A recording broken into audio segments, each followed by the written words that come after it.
This is a Glitterball podcast.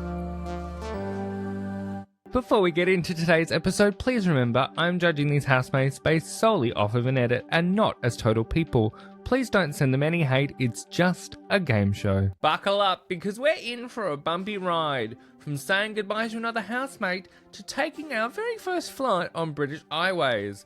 And it's not smooth sailing at all. So, who's disembarking this week? Let's unpack it all.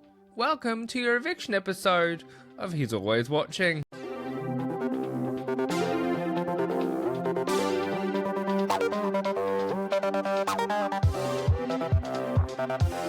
From Glitterball, this is He's Always Watching, a Big Brother podcast.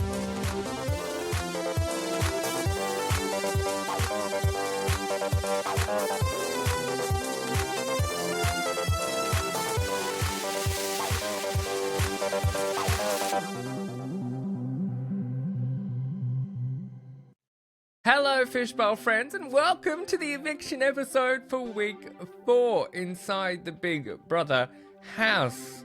We have hit the halfway point, over the halfway point of the series. Can you believe it? I certainly can't. But we have so much to unpack that it just doesn't stop. Friends, it just doesn't stop. So, let's get into the headline news here because we have, of course, seen another eviction. And this week, it was an actual eviction and only one person went home. That person was Fia Shola. Look, I'm surprised to see Fia Shola go home. I thought she would have had more public support. Do I personally think it was probably the right time? Yes. Just because I feel like this gives us a chance to see Zila without Fia Shola. And I can't help but wonder if that will be useful for Zila in terms of being a character inside the house. Because to be fair, they have been pretty much inseparable at the hip for the last few weeks. So I think that will be good. But also, I can't help but wonder if all we've seen with Fia Shola and Zila has changed public opinion on her. And they've both made it very clear that it's all very platonic. So it's not in doubt for them, but I think it's been fairly divisive for the public. Their kind of closeness mirroring that Jojo Siwa, Chris Hughes kind of vibe that the public has gone, I don't know if I want to watch this.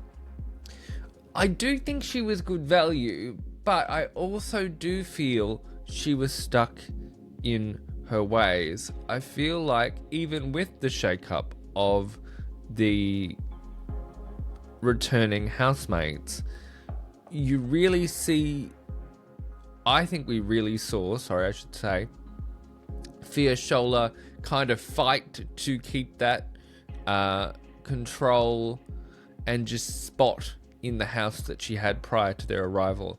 And I don't know if she was that fond of all of them coming back, but what are you going to do?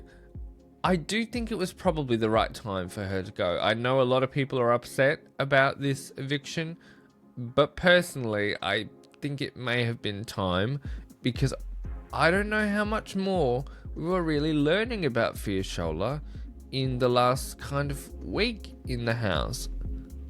Whereas I feel like we're learning a lot more about some of our other housemates. So there is clearly still more to give. However, I have to be honest, I am kind of surprised that Tate is still in there. Yes, my opinion on Tate has totally shifted, but his mixed reaction from the crowd was interesting, and I genuinely would have thought that given that it is vote to save, Fia Shola would have had more votes to save than somebody who is quite middle of the road in terms of Tate. Because at least Fia Shola has given us something to watch and given us something to talk about, whereas Tate, for the most part, has just kind of la la la la la la la la la la along. You know what I mean? So that really did surprise me. This whole group that were up for eviction this week is genuinely quite the surprise, if I'm honest. There's such a mixed bag. I sat and thought about it after I recorded the last episode, and I was like, it's such a mixed bag that I don't think I could have picked it. But I do probably think it was Fiashola's correct time to leave the building, because, as I say, it gives us a chance to see Zila without her, and I wonder if that's going to change the dynamic in the house. I feel like Zila made it very clear in the diary room that he feels he needs her in that house, but I feel like it changes that storyline that has kind of been rammed down our throats at this point, because let's be real, it has, of being the Zila and Fiashola show, and if one of those two is now gone, the housemates have no real choice other than to drop it, because she's not there, so it's not happening. So her eviction interview was interesting to me, because I feel like even she cringed at that Late and Live clip, and you could almost see the backpedaling in her head, and I was like, oh dear, this is not good. And look, you're gonna forget the cameras are there, but as I said at the time, if you feel that way about somebody that has a girlfriend, maybe just keep it to yourself. It was such an unfortunate bend to the Fiashola Zila dynamic, because for me, once that genie was out of the bottle, if you will, once she kind of confessed, like, where do you go from there? And I mean, can they remain friends on the outside? Time will tell. Stranger things have happened, but time will tell. After the break, we're going to get into the British Airways airline task. That was a very short flight. And everything else that the house has thrown at us, because oh my god. Yes, in case you're wondering, I am talking about the incident with Jenny, but don't worry, we'll get there.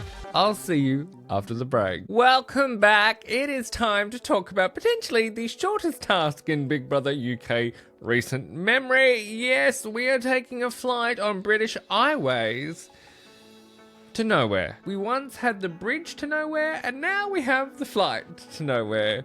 If you remember that little callback to Big Brother 7, look, this is a little unfortunate, isn't it? That they once again will be surviving on an economy budget, because apparently 5 hours on a plane, sorry, I should say. For those of you listening and not watching over on the YouTube channel, I just did air quotes, just so we're clear. A plane is too much for these housemates to handle. Is it wrong of me to call them a little bit soft? Because that's kind of what they are. They didn't even last 4 hours. Like, really? Like, it's a pretty simple and straightforward task. Yes, it's a claustrophobic space.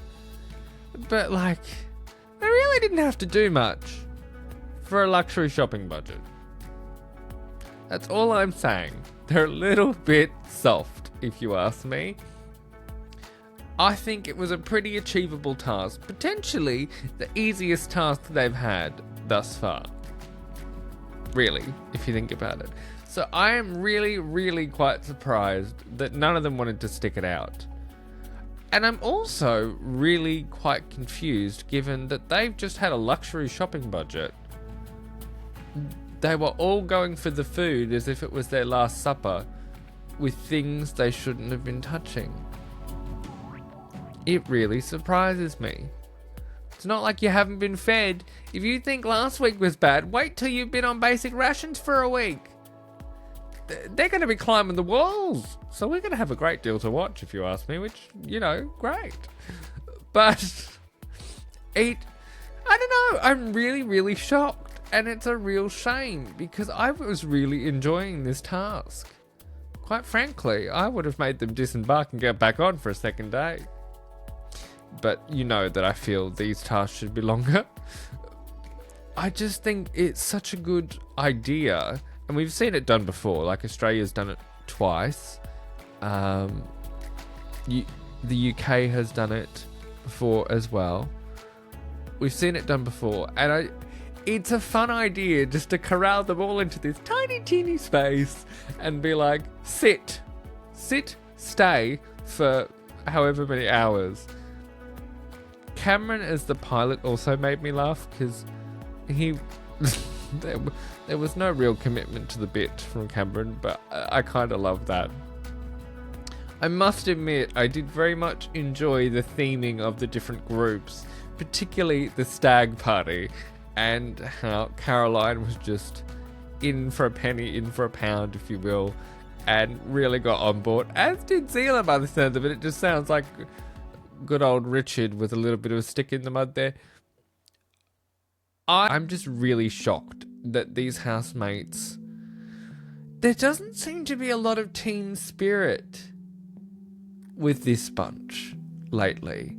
And I mean, I think that's a through line to what we saw in Friday's eviction episode when they were forced to unanimously decide on somebody to get, at the beginning point, 50 eyes. And they just couldn't do it. They just couldn't do it. And I think I would actually go a little bit mad living in this house, to be honest, with that bunch. Because there's just a total lack of team spirit. We saw Jenny completely betray Cameron, which I'm like, he's meant to be your best friend in this house. What the hell are you doing, woman?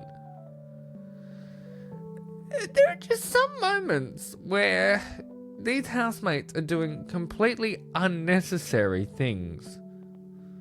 For, much like with Jenny, in this particular moment, absolutely no reason.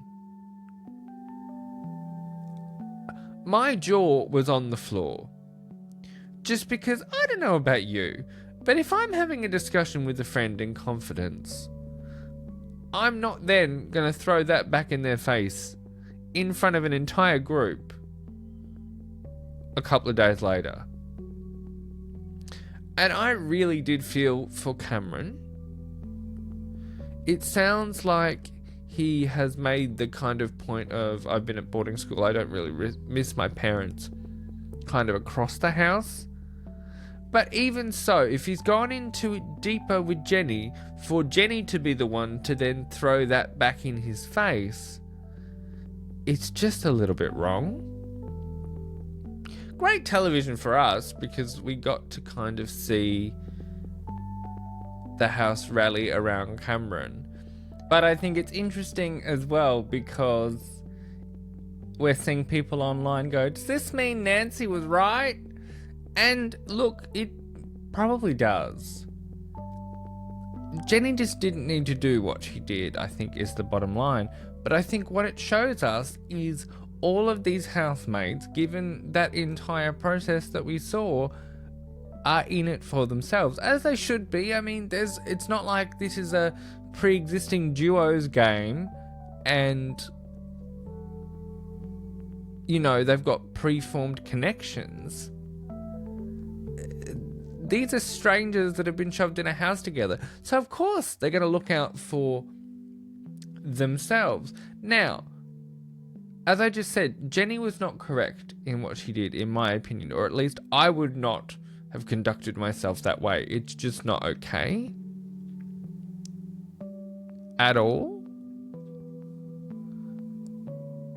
But I think what it shows us is these housemates are out to win at whatever cost. And look, she may well come to regret that later. She may not see an issue with it. I have a feeling it's probably going to be the latter, because when she gets out and sees the public reaction to that, I feel like she's probably going to backtrack. I have enjoyed Jenny up until this point, but that's rubbed me the wrong way. But to bring us back on track, it took several, and I do mean several many rounds of voting for them to finally come to a decision.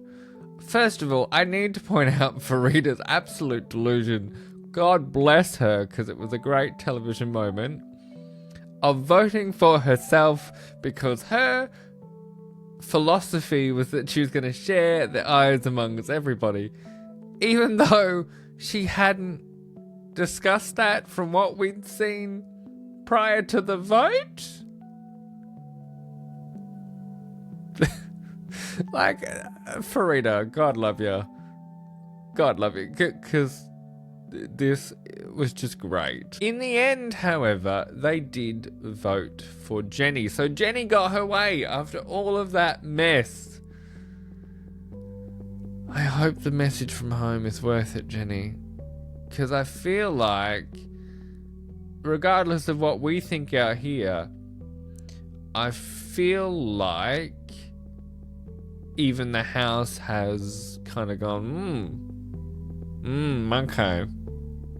So, I honestly wouldn't be that surprised if we see Jenny nominated this week, because yikes. Speaking of nominations, I suspect there's going to be another rule break with what Nancy was saying about nominations as well. Just put a pin in that one. We'll come back to that. I suspect that might be a rule break.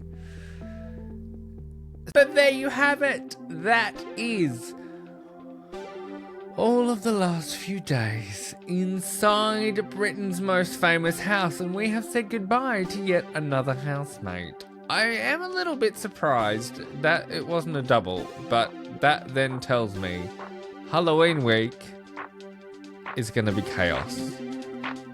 My prediction is that we might lose 4 in 1 week. So buckle up, because we're obviously going to have a lot to talk about. But there you have it. That is your fill of He's Always Watching for another week inside Britain's most famous house. But it's not quite done just yet, because I will see you very soon with an He's Always... It's not quite done just yet, because I will see you very soon with an episode of He's Always Watching the Details. So that will kind of fill the gap before we head into a brand new week that I'm sure is just going to be absolutely bonkers. So thank you for being here. I would love your thoughts on this week's chaos, so you can head over to socials at He's Always Watching Pod on Instagram, Threads, and we are Glitterball over on Twitter. Plus, don't forget, if you've been listening to this entire time, you can watch my face and all of my reactions over on YouTube at the Glitterball YouTube channel, and you can find full video episodes over there, or you can find the video episodes over on Spotify. Hi Spotify, thanks for listening. You have options is what I'm saying here. So wherever you get podcasts, please go and rate and review if you can, because it does help the algorithm, and I would love you very, very much if you did that. I love you very, very much anyway, but I would be very grateful. Thank you for being here. I will see you very, very soon for more chaos inside that house. And in the meantime, remember, Big Brother's not the only one who's always watching.